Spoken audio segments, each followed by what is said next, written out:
কথাই বলে যে বছরের প্রথম দিনে যেটা করব নাকি সারা বছর সেটা করব।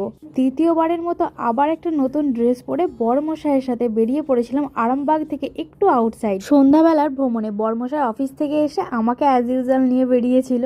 আমরা গিয়েছিলাম উল্লাসপুর মোড়ে শখের আহার বলে একটা ধাবাতে। ওখানে গিয়েই তো আমার একটা মিষ্টি বোন স্বপ্নমের সাথে দেখা হয়ে গেল। লাকিলি ও আমাদের অনেকগুলো ফটো ভিডিও খুব সুন্দর তুলে দিয়েছে এবং ওর সাথে অনেক গল্প করলাম। ওখানে চাটা আমার ভীষণ ভালো লাগে, তাই জন্য আমরা 2 কাপ চায়ের অর্ডার দিয়ে দিয়েছিলাম, সঙ্গে দিয়েছিলাম 2টো কাবাব।